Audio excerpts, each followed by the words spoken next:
गुरुर्ब्रह्मा गुरुर्विष्णु गुरुर्देवो महेश्वर गुरु साक्षात् परम ब्रह्म तस्मै श्री गुरुवे नमः।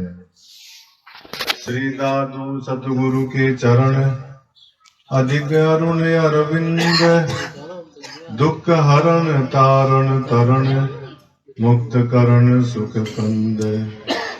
नमस्कार सुंदर करत निस दिन बारंबार सदा रहो मम शीस पर सतगुरु चरण तुम्हार सतगुरु चरण तुम्हार।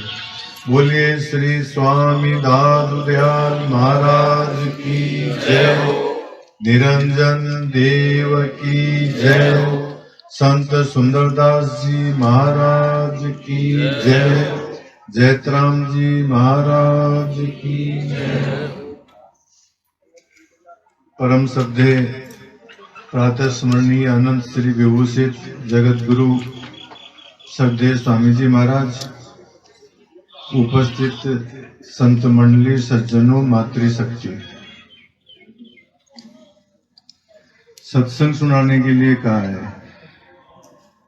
और वास्तविक बात यह है कि जब प्रकाश दास जी बोल रहे थे तो मैं तो इतना मग्न हो गया कि माथा ही खाली हो गया, कोई विचार ही नहीं आ रहे कि मतलब क्या सुनाए। इतना मैं तो मतलब भाव विभोर और मग्न हो गया। अब सत्संग तो क्या सुनाए महाराज आपको। एक व्यक्ति आया था मेरे पास में मेले में, उसने एक समस्या रखी मेरे सामने। वो समस्या बताता हूँ और उसका समाधान यथासंभव जो मैंने उसको बताया वो आपके सामने प्रस्तुत कर रहा हूँ। एक दृष्टांत के माध्यम से समझो कि एक साधु के पास में रात्रि को एक जिज्ञासु गया, एक आदमी गया और उसने जाकर के महाराज से प्रश्न किया कि महाराज मैं तो बहुत ज्यादा परेशान हूँ, जिंदगी से सारी समस्याओं से घिरा हुआ हूँ, कोई उपाय बता दो मेरे को, तो आपके शरण में आ जाओ, बहुत परेशान हूँ। तो साधु ने कहा कि मैं तुम्हारी समस्या का समाधान कर सकता हूँ, पर मेरे भी एक समस्या है। तू मेरी समस्या का समाधान कर दे तो मैं तेरी समस्या का समाधान कर दूंगा। तो उसने कहा कि भाई आपकी क्या समस्या है महाराज जी। तो उसने महाराज जी ने कहा कि मेरे पास में 25 ऊंट है और मैं सारी रात जागता रहता हूँ, क्योंकि पता नहीं मतलब कौन सा ऊंट जो है कब कहीं खो जाए चला जाए उठ करके। तो मैं सारी रात इनको जो देखता ही रहता हूँ कि मतलब ये शांति से बैठे रहे। तो तू ऐसा करना कि जब सारे के सारे ऊंट बैठ जाए ना शांति से, जब तू मेरे पास में आ जाना तो मैं तेरी समस्या का समाधान कर दूंगा, मतलब ताकि मैं भी निश्चिंत हो जाऊं कि भाई अब तो ऊंट तो सारे के सारे बैठ गए। अब महाराज सारी रात निकल गई, एक बैठे दो उठे और दो बैठे चार उठे, मतलब कभी भी रात में ऐसा समय नहीं आया कि 25 के 25 ऊंट बैठ गए। सुबह उसने कहा कि महाराज ये तो समस्या बहुत जोरदार है। तो क्या हुआ कि एक ऊंट मतलब कभी भी 25 ऊंट बैठे हुए मिले ही नहीं, कोई न कोई तो ऊंट खड़ा मिला ही हमेशा। तो इस समस्या का समाधान तो मेरे पास में नहीं है। तो बाद में महाराज ने कहा कि भाई बात यही है कि इस जीवन के अंदर तुम ये समझो कि समस्याओं का समाधान हो जाएगा, कभी समस्या नहीं आएगी, ये कभी संभव ही नहीं है महाराज। हमारे को इस जिंदगी में जीना है तो समस्याओं के साथ में ही जीना पड़ेगा। एक फिल्मी गाना आता है बहुत बढ़िया कि दुनिया में आए हैं तो जीना ही पड़ेगा, जीना पड़ेगा। और जीवन है अगर तो जहर तो पीना ही पड़ेगा। गिर गिर के मुसीबतों में संभलते रहेंगे, जल जाए मगर आग पर चलते रहेंगे। तो महाराज इस जीवन के अंदर कभी भी हम बिना समस्याओं के रह नहीं सकते। इसी को एक और अच्छी तरह से समझ लो कि एक बार एक घोड़े वाला एक कुएं के ऊपर प्राचीन काल में अरट हुआ करते थे, तो पानी पिलाने के लिए गया तो अरट के अंदर आवाज आ रही थी, तो उसने कहा, घोड़े वाले ने उसको, सींचने वाले को, कि थोड़ी देर अरट बंद कर दे। क्या क्यों? कि ये मेरा घोड़ा चमक रहा है आवाज से, तो ये जो अरट बंद कर देगा तो पानी पी लेगा। तो उसने कहा कि ये अरट भी बंद कर दूंगा तो पानी आना ही बंद हो जाएगा। तो फिर क्या समाधान है? कि समाधान तो यही है कि अरट भी चलता रहेगा और घोड़े को पानी भी पिलाना पड़ेगा, पीना पड़ेगा।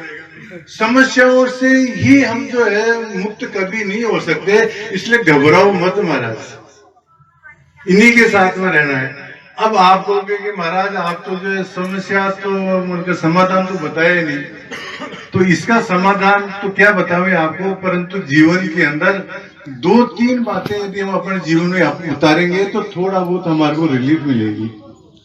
अब वो रिलीफ वाली बात क्या है? एक है एक्सेप्ट, आई एक्सेप्ट यू। जैसा भी कोई आदमी है उसको स्वीकार करो। हमारी समस्या क्या है महाराज कि हम तो दूसरे की शिकायत करते रहते हैं। पत्नी की स्वभाव ऐसा है, पति का स्वभाव ऐसा है, लड़के का दिमाग खराब है, लड़की का दिमाग खराब है, बहू खराब है। हम दूसरों में परिवर्तन करना चाहते हैं, जबकि वास्तविक बात यह है कि संसार के अंदर हमारे अलावा हम अपने आप में परिवर्तन कर सकते हैं, दूसरे में परिवर्तन संभव नहीं है। इस बात को गांठ बांध के मान लो। दुखी इसीलिए हो रहे, ये नहीं मानता, इसका दिमाग खराब करना है। तो इसका उपाय क्या है कि दूसरे में परिवर्तन छोड़ करके, और I accept as you are, जैसे तुम हो उसको मैं स्वीकार करता हूं। इसको क्रोध आता है, स्वीकार कर लो। इनको सुबह लेट उठने की आदत है, स्वीकार कर लो।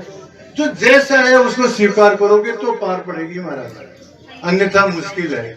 तो एक सूत्र तो ये है कि शिकायत करना छोड़ दो। घर के अंदर जिसका जैसा स्वभाव है अपने आप को वैसे ही डाल दो। एक तो एक्सेप्ट, और दूसरा जो उपाय है वो है एडजस्ट। एडजस्ट एवरीवेयर, जिससे किसी भी परिस्थिति के अंदर हो वहां एडजस्ट हो जाओ।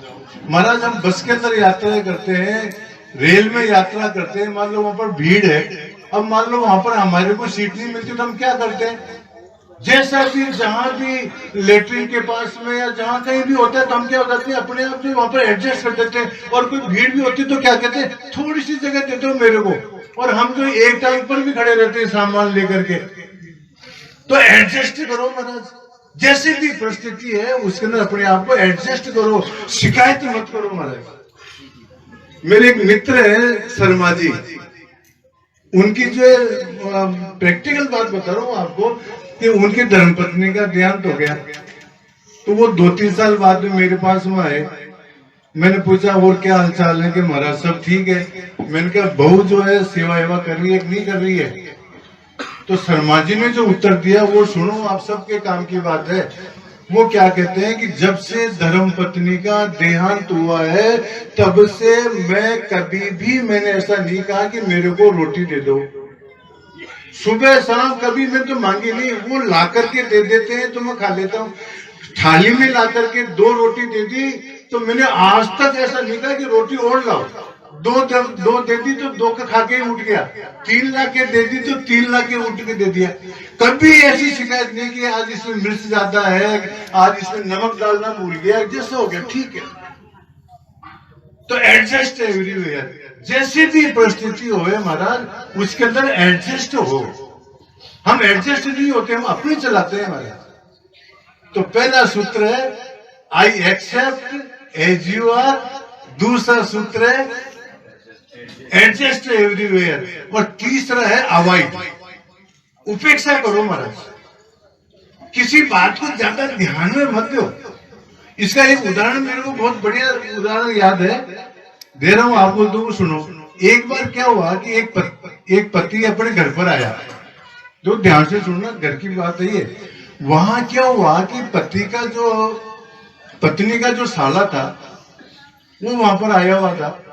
घर के अंदर उसकी पत्नी और उसका भाई साला दोनों आपस में बात कर रहे थे। संयोग से क्या हुआ कि पत्नी जो है अपने भाई को शिकायत कर रही थी कि ये जो है मेरे को दुख देते हैं, मेरे को खर्चा नहीं देते हैं, मेरे लिए जो गिफ्ट वगैरह नहीं लाके देते हैं, साड़ियां नहीं लाके देते, अपनी सारी शिकायतें कर रही थी। और वो जो पति आकर के खिड़की के पास में आकर के सारी बातें सुन ली, सारी की सारी। अब देखो उस पत्नी ने क्या किया, पति वापस गेट के बाहर गया और जाकर के घंटी बजाई तो दरवाजा खोला और आकर के पूछता है अपने उससे साले से, और वो कब आए भाई आप, और तो सब ठीक है घर पर सारी बात है। कहने का तात्पर्य ये है कि पत्नी की और भाई की सारी बात सुन ली, अपनी शिकायत भी सुन ली, फिर भी ऐसी एक्टिंग की कि मेरे को तो मालूम ही नहीं किसी बात का। उसने इस प्रकार की एक्टिंग की कि मेरे को तो, मैंने तो सुना ही नहीं, अनसुना कर दिया। तो महाराज ये होता अवॉइड। यदि मान लो कि वो वहां जाकर के और अपनी पत्नी से झगड़ा करता कि तूने जो है मतलब क्या शिकायत करी थी मेरी, ये क्या तेरा समाधान कर देगा, तो वहां पर और महाभारत हो जाता। परंतु उसने सुनते हुए भी अवॉइड कर दिया। तो हमारा जीवन के अंदर रहने का एकमात्र तरीके 3 है। ये एक्सेप्ट, स्वीकार करो जो भी परिस्थिति है। एक बात बताएं महाराज, अभी गर्मी पड़ रही है मान लो, तो हम क्या गर्मी को कहेंगे कि तू गर्मी पड़ना बंद हो जा? क्या करेंगे? एडजस्ट होएंगे, सर्दी में एडजस्ट होएंगे, बरसात में एडजस्ट होएंगे। तो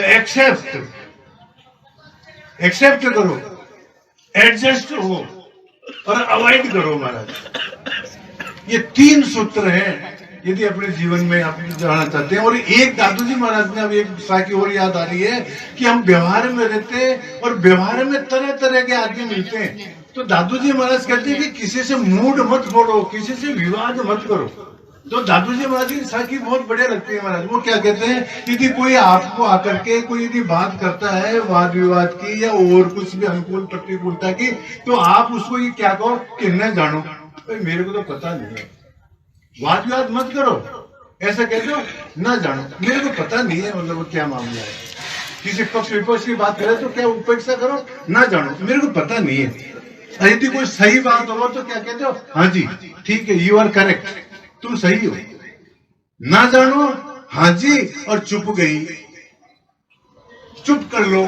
परंतु वाद विवाद मत करो, किसी से झगड़ा मत करो, ठीक है सुन लो।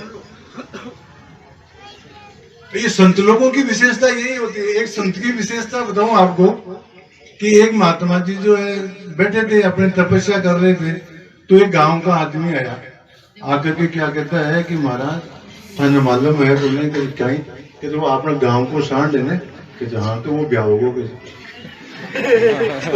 साधु को आगे कहता है वो गांव का जो सांड है ना वो ब्याहेगा। तो बात साधु क्या बोलता है कि बहुत अच्छी बात है, वो गांव का सांड ब्याहेगा ना तो बहुत अच्छी बात है। फिर वो क्या कहता है कि महाराज से भी विचित्र से बात कर रहे हो, वो सांड भी ब्याह करेगा? तू कह रहा है ना मेरी तरफ से ब्याहे तो अच्छा, मेरी तरफ से न ब्याहे तो अच्छा। मतलब साधु ने विवाद नहीं किया, मतलब न जानो, हाँ जी, चुप गई मेट अग्नि की धार, सदा सजीवन सुमरिए दादू बन से काल। तो महाराज काल से बचो।